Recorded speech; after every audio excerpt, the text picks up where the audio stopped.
Today I'm going to tell you guys about the Merchant of Death. Well, in fact, about the story of a plane that has been abandoned in the middle of the desert and no one knows as to how it ended up there. The story of this plane that stands behind me.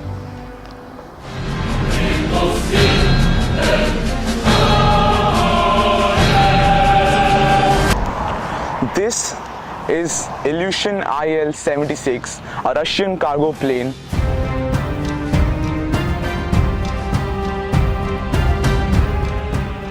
which was abandoned over here in the year 1996 or 7, I don't remember exactly. So the story behind this is the man Victor Bout. He is known as the Merchant of Death. Well, not apparently. So Victor Bout was born in Tajikistan and brought up in Russia. I did my service in the Soviet Army.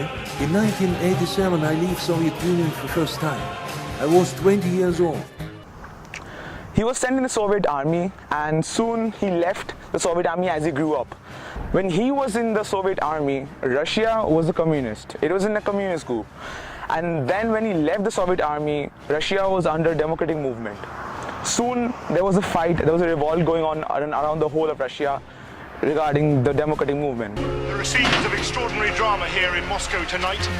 Since Stalin's time. Russian Democrats, now led by Boris Yeltsin, have seized the initiative. Gennady Yanayev, Vice President, under arrest. Vladimir Khrushchev, head of the KGB, under arrest. Plays with the sound and sights of celebration. Russia was a democratic, finally. Due to this, there was a lot of problems in Russia regarding food, money, people are suffering from poverty, and so they had to import food and other stuffs from other countries. Victor saw this as a point of business. So he started a business in which he bought planes, and what he did was, he made those planes go to the other countries, he got the food and all the items from there, and he sold those in Russia, by which he got profit. Later on, Victor came across his rich friend in whose house he saw an ivory tusk, an elephant's ivory tusk. So he asked him, isn't this illegal in Russia? To which his friend said that nothing sent by cargo is illegal. They don't check the cargo. This hit Victor's mind. When the Soviet was a communist group, it attacked all over Africa. When it became a democratic, all the Soviet army left all the parts of Africa. So Africa was under poverty. So what the African countries wanted to do, they wanted to sell all the remaining Soviet guns and arms to the other countries, and in return they wanted money and other help. What Victor did, he sent planes to those countries. He helped those countries sell their guns, and in return he gave them money, he improved their country, he worked with the government, and he also gave them training to the armies. So this was a profit for both the groups. There was this one incident when Victor, he had got guns from Angola and he sent those guns to Russia, one was Afghanistan and the other one I guess it was Tajikistan. Okay, so when he sent those to Afghanistan, the Taliban group, in fact, they attacked him and they put him under their control. Victor tried to negotiate with the Talibans, but then they did not because he was working for the government and not for them. For about 3 days, so they were stuck over there with the other terrorists. One night with 3 or 4 terrorists in the plane, what Victor did was he just flew the plane from that place, from Afghanistan somehow, and he flew it over UAE. He wanted to land in somewhere in another northern airport, but due to less fuel, he was forced to land in this airfield, UAQ, there's a Umm Quwain airfield which is now abandoned, and he left this plane over here. Now, this plane, the story of this plane ends here. This is that plane. Cool. Now the UAE government, they actually took over the plane. They took all the guns and they seized them. And the plane was actually sold to a person who wanted it for the iron scrap parts and all that stuff. So that's it. The story of the plane ends here. Now, what happened to Victor? That is the main question. He was under the attack of US because US thought he was working with the Taliban and he was planning out something bad with the Americans. This was in the year 1995 to 2000, so it is in the late 1990s. This plane was over here. So in the beginning of 2000 century, I mean like the new century, 2001, there was an attack on the Twin Towers, the 9/11 attack. And the Americans actually linked that to Victor's plane or something. They thought that Victor was somehow linked to this incident, and so they accused Victor of this attack. Now Victor was under the suspect of US and all stuff. So due to this, due to the fear of the Americans, all the African countries ended their contract with Victor. He had no money. All he had left in his company was the planes. So he had to somehow sell those planes. What he had to do, he had to find a buyer who would buy the planes. This is the point where US, they found a way to arrest Victor. They sent 2 secret agents who were disguised as buyers of the plane to Bangkok. Victor gets a call. Victor was in Russia then, because actually that was his safe place. Being his home place, that was actually safe for him. So he was there with his wife, daughter, and all his other members of his company, and he gets this call from Bangkok that they're interested in buying planes for him. And although his wife and all his members and his daughter insisted that he shouldn't leave Russia, he just wanted to leave Russia and go to Bangkok and finalize the deal, because this was the last deal he could do. This was the last thing he would ever do. So Victor said that it's fine, I'm going to go, I'm just going to sell the planes and I'm going to come back. Nothing's going to happen to me. He goes to Bangkok. He then talks to the people. So what they say is that they're telling that, okay, Americans are bad and this, that stuff. They start insulting the Americans.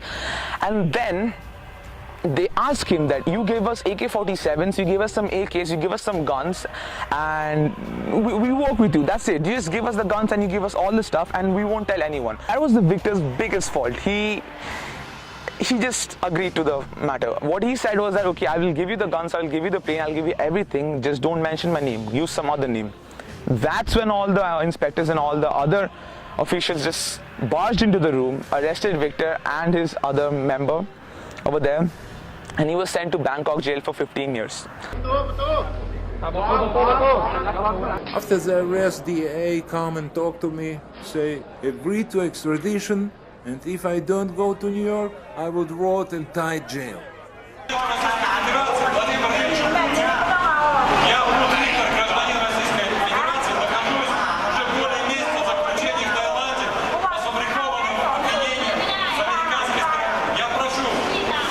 Or 2 years later, on request to Putin, the president of Russia back then, he was released from the Bangkok jail and he was then sent to US. He was in the New York custody, and over there on his judgment, he got really furious.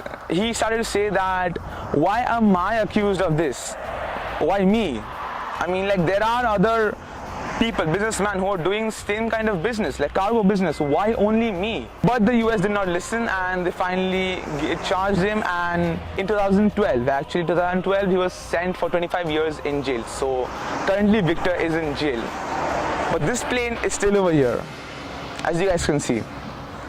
This plane has been sitting here for more than 17 years. She's rusting out to death.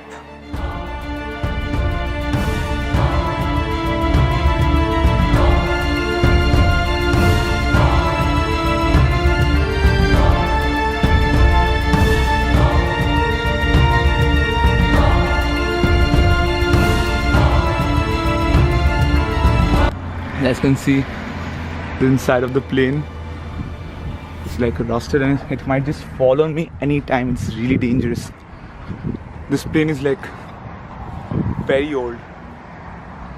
All you guys can see what's inside. It's really rusted. This is the old engines and stuff. This plane is huge. This is the old plane, guys. It's literally a bird's nest right now. It's filled with birds here and there. This inside the plane, you can see, is barricaded. I don't go beyond that because I guess it's dangerous, super dangerous. See, this was the fuel tank over here. The wingspan is enormous. Considering its date, this plane was huge. This plane was a replacement for the Antonov, which is also another huge Russian cargo plane. This is in in a very bad condition. If you see, that's the airfield I was talking about. It's abandoned, no one uses it right now. It's in a very bad condition right now, and it's very, very, very unsafe to stand under it. I was just really curious about this plane since I've been seeing this plane over here near Quain and Russell Khaimah for the past 17 years. I've been really curious about this plane and I really just wanted to make a video about it. This video might not be 100% accurate. I'm not saying it's totally accurate. It might not be, but then whatever information I gave is 80 to 90% correct. So yeah, that is the matter. And this is the plane which has been sitting over here. No one knows about it completely, so I thought why not just make a video. It's used as a showpiece for a hotel, the Palma Beach Hotel, which had this marking on its side with the phone number. But the phone number still rings, but then no one knows about the plane. No one over there. So it's basically just unknown. People think it just came here all of a sudden. So I told the story. Hopefully nothing happens to me. Well, I guess you guys like the video. If you guys like the video, hit the like button, share the video, and I would like to make more videos like this, like a short documentary. I was really inspired by the documentaries and stuff, so I wanted to make one myself, and I hope you guys really liked it. And stay tuned for future videos. There are going to be more vlogs, so stay tuned. Hope you guys liked it, and check out my channel. And yep, bye.